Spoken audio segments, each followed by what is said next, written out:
ஒருத்தரை உண்மையை பின்தொடர்றதுக்கு நம்ம கொடுக்க வேண்டிய விலை என்ன? இன்னைக்கு கிறிஸ்தவ சீடத்துவம்ங்கிற அந்த சவாலான தீவிரமான பயணத்தை பத்தியும் அது நம்ம கிட்ட இருந்து கேட்கிற அந்த விலையை பத்தியும் தான் நம்ம பார்க்க போறோம். நாம எல்லாருமே வாழ்க்கையில எதையாவது ஒண்ணு பின்பற்றிட்டு தான் இருக்கோம். சில கருத்துக்கள், சில மனிதர்கள், இல்ல சில ட்ரெண்டுகள். ஆனா ஒரு பாதைக்காக நம்ம முழு வாழ்க்கையுமே அர்ப்பணிக்கிறதுனா என்ன அர்த்தம்? இந்த ஒரு கேள்விதான் சீடத்துவத்தோட விலையை புரிஞ்சுக்கிறதுக்கான சாவி. இந்த முழு பயணமும் ஒரு எளிமையான ஆனா ரொம்ப ஆழமான ஒரு அழைப்புல இருந்து தான் தொடங்குது. இத ஒரு நிமிஷம் யோசிச்சு பாருங்களேன். இது ஏதோ சாதாரணமா எடுத்த முடிவு கிடையாது.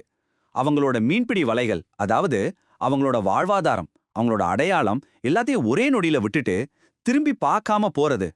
லூக்கா நற்செய்தி சீடத்துவத்தை ஒரு மெதுவான செயலா காட்டல, மாறாக வாழ்க்கையே தலைகீழா மாத்துற ஒரு அர்ப்பணிப்பு தருணமா காட்டுது.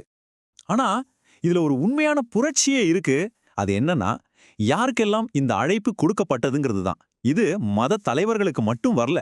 இது சாதாரண மீனவர்கள், சமுதாயத்தால வெறுக்கப்பட்ட வரி வசூலிப்பவர்கள், நோயாளிகள், அதாவது சமுதாயத்தோட விளிம்புல இருந்தவங்களுக்கு வந்தது. இதுல சிறப்பானவங்கள மட்டும் சேர்க்கிற விஷயம் இல்ல, எல்லாரையுமே அழைக்கிற ஒரு விஷயம் இது.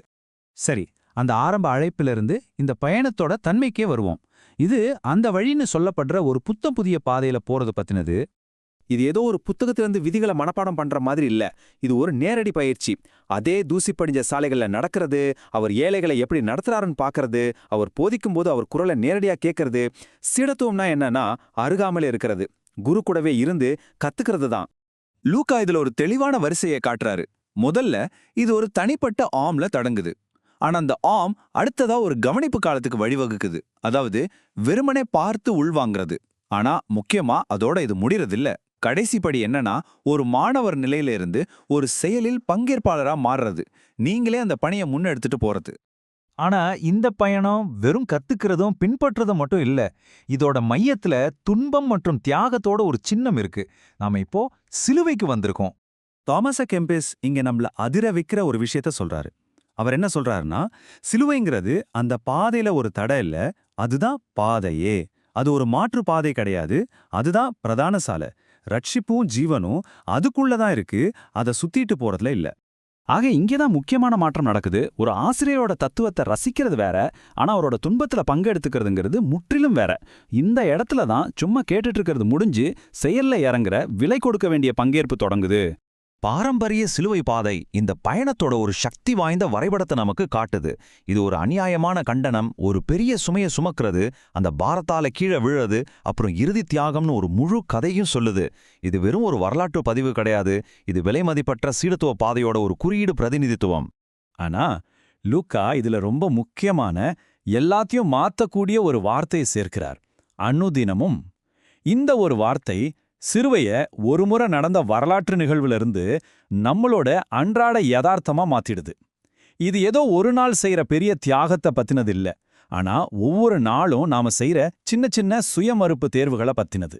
இது நம்மள ஒரு முக்கியமான சந்திப்புக்கு கூட்டிட்டு வருது. அதாவது ஒவ்வொரு சீடனும் எடுக்க வேண்டிய ஒரு தேர்வு. அதை புரிஞ்சுக்க நாம இறையியலாளர் டீட்ரிச் பான்ஹோஃபர் கிட்ட போவோம். அவர் இந்த 2 பாதைகளையும் ரொம்ப ஆச்சரியமான தெளிவோட வரையறுத்திருக்காரு. பான்ஹோஃபரோட இறையியல் ஏன் இவ்ளோ தீவிரமா இருந்துச்சுன்னு புரிஞ்சுக்க அவர் வாழ்ந்த காலத்தை நம்ம பார்க்கணும். நாஜி ஆட்சியின் கீழே கிறிஸ்துவம் அதோட உண்மையான சாரத்தையே எழுந்துடுச்சுன்னு அவர் உணர்ந்தார். அந்த நெருக்கடியான காலகட்டத்துல தான் அவரோட கருத்துகள் பிறந்துச்சு. பான்ஹோஃபர் இங்க ஒரு தெளிவான வித்தியாசத்தை காட்டுறாரு.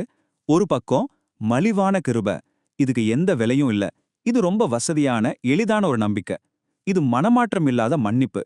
இன்னொரு பக்கம் விலை மதிப்பற்ற கிருபை, அதை அவர் ஒரு புதையலுக்கு ஒப்பிடுறாரு. அந்த புதையல் எவ்வளவு மதிப்பு மிக்கதுன்னா, அதை அடையறதுக்காக நம்ம கிட்ட இருக்கிற எல்லாத்தையும் சந்தோஷமா வித்துடுவோம். அதை நம்ம கிட்ட இருந்து எல்லாத்தையும் கேட்கும், ஏன்னா அது எல்லாத்தையும் விட மேலானது. இந்த முழு தத்துவத்தையும் நவீன இறையியலோட மிகவும் சிலிர்ப்பூட்டக்கூடிய சக்தி வாய்ந்த ஒரு வாக்கியத்துல சுருக்கிடலாம். கிறிஸ்து ஒரு மனிதனை அழைக்கும்போது அவனை மரிக்க சொல்கிறார். சரி, இப்ப நம்ம கடைசி பகுதிக்கு வந்தாச்சு. இந்த பயணத்துல துன்பம் ஏன் இவ்ளோ முக்கியங்கிற கேள்விக்கு இப்போ விடை தேடுவோம். இதுவரைக்கும் நம்ம பேசின எல்லாத்துலயும் இந்த கேள்வி தொக்கி நிக்குது. ஏன் இவ்வளவு துன்பம்?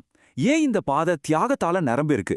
இவ்வளவு கடினமான ஒரு பயணத்தோட நோக்கம்தான் என்னவா இருக்க முடியும்?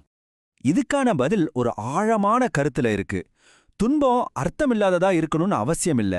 இறையியலாளர்கள் இத மீட்பளிக்கும் துன்பம்னு சொல்றாங்க.